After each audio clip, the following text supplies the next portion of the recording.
வணக்கம். மாலை முரசு செய்திகளை விரிவாக பார்ப்பதற்கு முன்பாக முதல் தலைப்புச் செய்திகளை பார்க்கலாம்.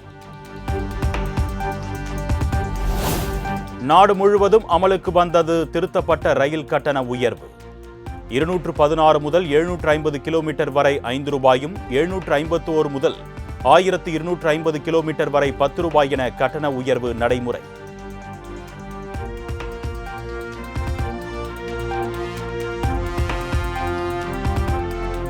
முதலமைச்சர் மு.க. ஸ்டாலின் கள்ளக்குறிச்சி மாவட்டத்தில் இன்று கள ஆய்வு.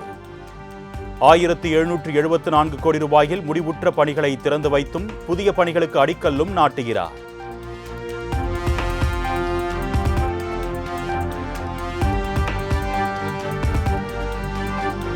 ஜபல்பூர், ராய்ப்பூர் உள்ளிட்ட பகுதிகளில் சிறுபான்மையினர் மீது தாக்குதல் நடத்தப்பட்டதற்கு முதலமைச்சர் மு.க. ஸ்டாலின் கண்டனம்.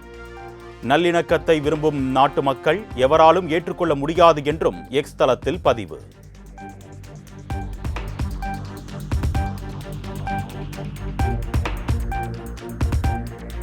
வடமாநிலங்களில் கிறிஸ்தவர்கள் மீதான மதவெறி தாக்குதல்கள் ஒட்டுமொத்த நாட்டுக்குமான தலைக்குனிவு.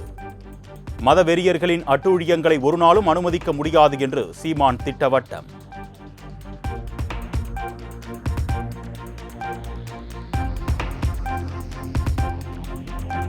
தேர்தல் அறிக்கை தயாரிக்க 10 பேர் கொண்ட குழுவை அமைத்தார் அதிமுக பொதுச் செயலாளர் எடப்பாடி பழனிசாமி. நத்தம் விஸ்வநாதன், பொன்னையன், பொள்ளாச்சி ஜெயராமன், ஜெயக்குமார் உள்ளிட்டோர் இக்குழுவில் இடம் பிடிப்பு.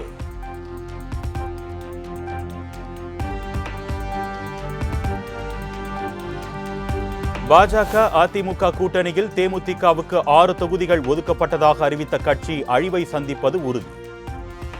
உத்தேச பட்டியல் என்பது உண்மைக்கு புறம்பான ஒன்று என்று தேமுதிக பொதுச் செயலாளர் பிரேமலதா ஆவேசம். நிச்சயமாக சொல்கிறேன், எந்த கட்சி சார்பாக அந்த அறிவிப்பு வந்ததா நீங்க சொல்றீங்களோ இதுவே அந்த கட்சிக்கு அழிவு காலத்தை உண்டாக்கும் என்பதையும் நான் உறுதியாக சொல்றேன். இது அந்த கட்சியில் இருக்கிற நிர்வாகிகளோ தொண்டர்களோ ஏற்றுக்குவாங்களா? இன்னைக்கு அதிமுக பாஜக தான் இன்னைக்கு ஆலோசனை பண்ணியிருக்காங்க. இன்னைக்கு நான் கேட்குறேன், இப்போ எங்களுக்கு எல்லாம் உரிமை இருக்கு. எப்போ எங்கள் பேரை நீங்கள் யூஸ் பண்ணீங்களோ we have all the rights to ask.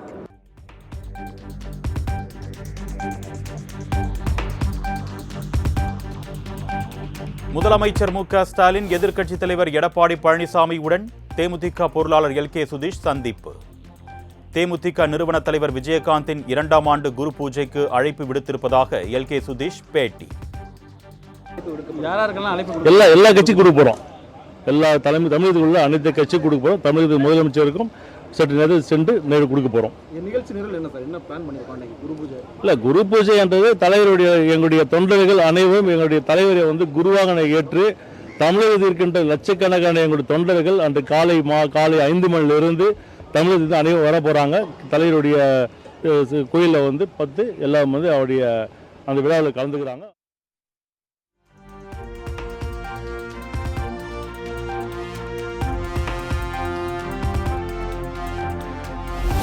தமிழக வெற்றி கழகத்தில் கட்டமைப்பு என்ற ஒன்று கிடையாது என்று பாஜக மாநில தலைவர் நயினார் நாகேந்திரன் விமர்சனம். தமிழகத்தில் 234 தொகுதிகள் உள்ள நிலையில் 10 வேட்பாளர்களின் பெயர்களை விஜயால் சொல்ல முடியுமா என்றும் கேள்வி. பூத் பொறுப்பாளர்களே கிடையாது, கட்டமைப்பே கிடையாது.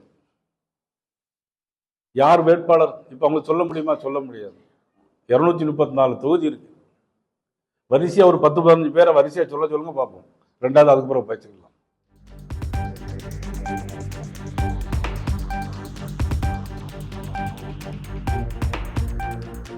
திருப்பரங்குன்றம் விவகாரத்தில் திமுக பாஜக கட்சிகள் அரசியல் செய்து வருவதாக சீமான் விமர்சனம். நாட்டில் வாக்குரிமைக்கு கூட போராட வேண்டிய நிலைக்கு மக்கள் தள்ளப்பட்டிருப்பதாகவும் சாடல். இருக்கும்போது இப்ப நீங்க பாருங்க, எத்தனை நாளாச்சு இந்த கேள்வியை கேட்டே இருக்கீங்க. இங்க இந்த இஸ்லாமியர்கள், கிறிஸ்தவர்கள், திமுக தான் எங்களுக்கு பாதுகாப்புன்னு திமுக பக்கம் வரணும்னு நீங்க இந்த பிரச்சனையை வளர்க்குறீங்க. இவன் இந்துக்கள் என்ன எனக்கு பாரதிய ஜனதா தான் பாதுகாப்புன்னு இந்த பக்கம் போகணும்னு 2 பேருக்கும் லாபம் இருக்கு. அதனால இந்த பிரச்சனை தீர்ந்துடக்கூடாதுன்னு நினைக்கிறீங்க.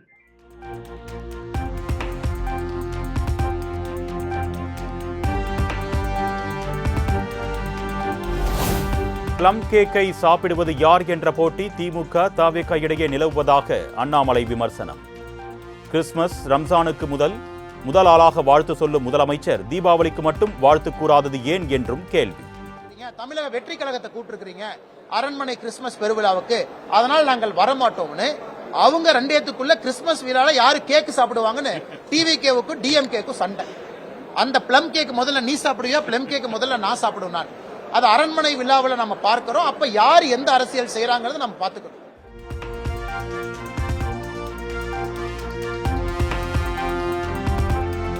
பாமக நிறுவனர் ராமதாஸை கொச்சைப்படுத்தி பேசுவதை இத்துடன் நிறுத்திக் கொள்ள வேண்டும்.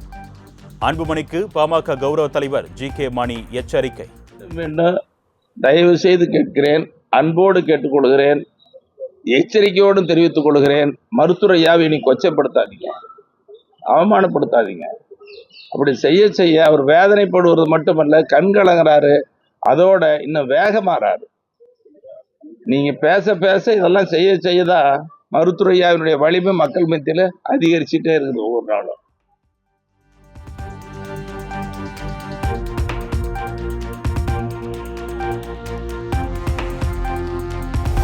திருவண்ணாமலையில் நாளை தொடங்குகிறது வேளாண் கண்காட்சி மற்றும் கருத்தரங்கம்.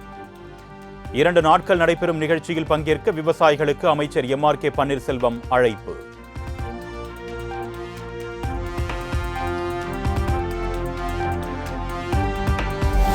தூத்துக்குடி மாவட்ட தவைக பொறுப்பாளராக பணியாற்றி வந்த அஜிதா ஆக்னல் திடீர் தற்கொலை முயற்சி என தகவல். உடல்நிலை பாதிக்கப்பட்ட நிலையில் தூத்துக்குடியில் உள்ள தனியார் மருத்துவமனையில் அனுமதி.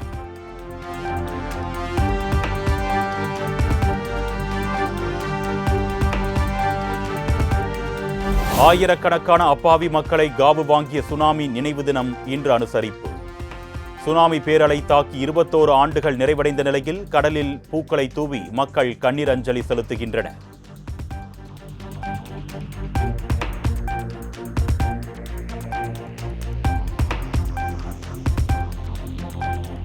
தமிழகத்தில் காலை மற்றும் மாலை வேளைகளில் இடியாப்பம் விற்பனை செய்பவர்களுக்கு உணவு பாதுகாப்புத்துறை கட்டுப்பாடு. புகாரின் அடிப்படையில் இனி உரிமம் பெற்றே விற்பனை செய்ய வேண்டும் என்றும் அறிவுறுத்தல்.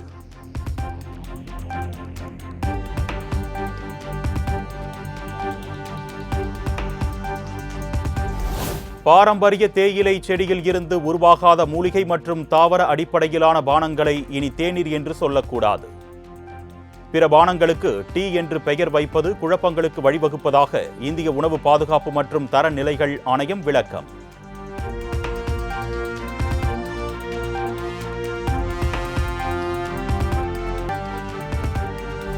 திமுக அரசின் அலட்சிய போக்கால் அரசு பேருந்துகள் தொடர் விபத்துகளில் சிக்கி வருவதாக அண்ணாமலை குற்றச்சாட்டு. பராமரிப்பு, ஓட்டுநர் பணி நேரம் மற்றும் பாதுகாப்பு விதிமுறைகள் முறையாக பின்பற்றப்படுவதில்லை என்றும் விமர்சனம்.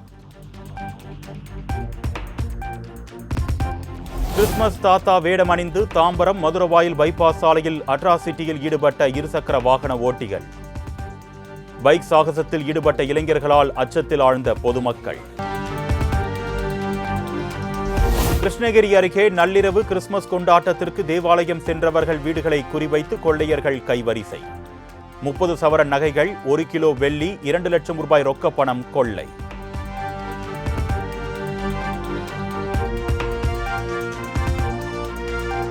கிறிஸ்துமஸ் தின விடுமுறையை முன்னிட்டு சுற்றுலா தலங்களில் குவிந்த பொதுமக்கள்.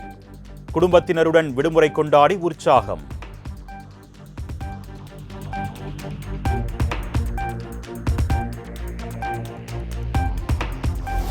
சென்னையில் வரும் 29ஆம் தேதி வரை அதிகாலை வேளைகளில் ஓரிரு இடங்களில் லேசான பனிமூட்டத்திற்கு வாய்ப்பு. கொடைக்கானல், நீலகிரி மலைப்பகுதிகளில் உறைபனி ஏற்படலாம் என்றும் வானிலை ஆய்வு மையம் தகவல்.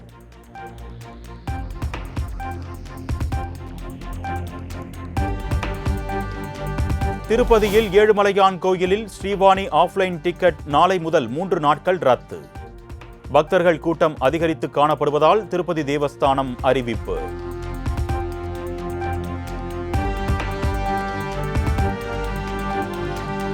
முன்னாள் பிரதமர் வாஜ்பாயின் 101வது பிறந்த நாளையொட்டி லக்னோவில் அவரது உருவ சிலையை திறந்து வைத்தார் பிரதமர் மோடி. பண்டிட் தீனதயாள் உபாத்யாய் மற்றும் டாக்டர் ஷியாமா பிரசாத் முகர்ஜி வெண்கல சிலைகள் இடம்பெற்றுள்ள அருங்காட்சியகத்தையும் திறந்து வைத்தார்.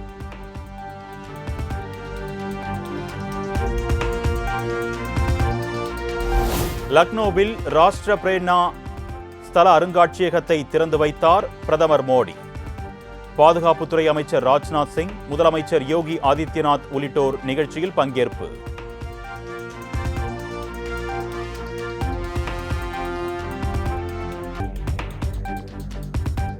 அனைவரின் கூட்டு முயற்சியால் வளர்ச்சியடைந்த இந்தியா என்ற கனவு நனவாகும். லக்னோவில் நடைபெற்ற நிகழ்ச்சியில் பிரதமர் மோடி திட்டவட்டம்.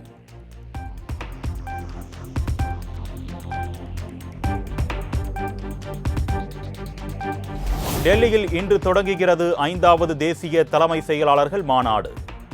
3 நாட்கள் நடைபெறும் மாநாட்டில் பிரதமர் மோடி பங்கேற்க இருப்பதாக தகவல்.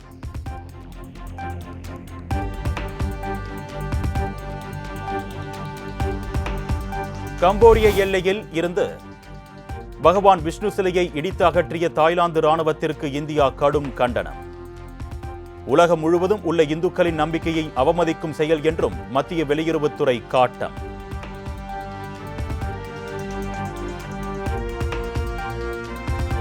கம்போடியா எல்லையில் விஷ்ணு சிலை இடிக்கப்பட்ட விவகாரம்.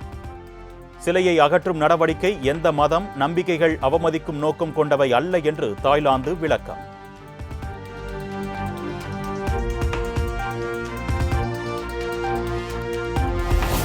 அருணாச்சல பிரதேச விவகாரத்தில் இந்தியா, சீனா இடையே மீண்டும் மோதல் ஏற்பட வாய்ப்பு. வங்கதேசம் மற்றும் மியான்மரில் ராணுவ தளங்களை அமைக்க சீனா முயற்சிப்பதையும் சுட்டிக்காட்டி அமெரிக்காவின் பென்டகன் இந்தியாவுக்கு எச்சரிக்கை.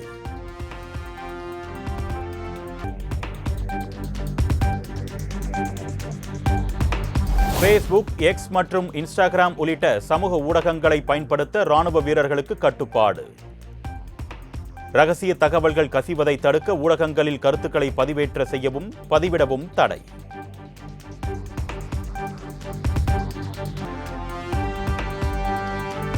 முன்னாள் பிரதமர் கலிதா ஜியாவின் மகனும் வங்கதேச தேசியவாத காங்கிரஸ் கட்சியின் செயல் தலைவருமான தாரிக் ரஹ்மான் வங்கதேசம் வருகை.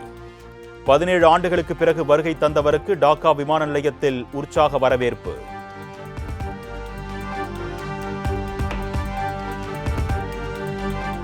ரஷ்ய அதிபர் புட்டின் அழிந்து போக வேண்டும் என்பதே அனைத்து யுக்ரைன் மக்களின் விருப்பம். கிறிஸ்துமஸ் தின விழா உரையில் யுக்ரைன் அதிபர் செலன்ஸ்கி ஆவேசம்.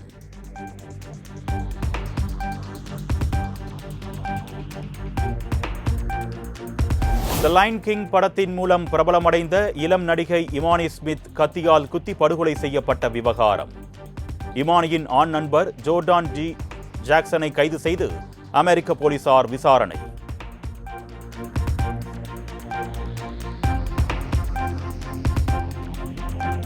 -8 டிகிரி செல்சியஸ் குளிர்ந்த நீரில் பாரம்பரிய கிறிஸ்துமஸ் குளியல் போட்ட முதியவர்கள். ஜெர்மன் தலைநகர் பெர்லினில் நடைபெற்ற இந்த வினோத கொண்டாட்டத்தை கண்டு மெய்சிலிருக்கும் நெட்டிசன்கள்.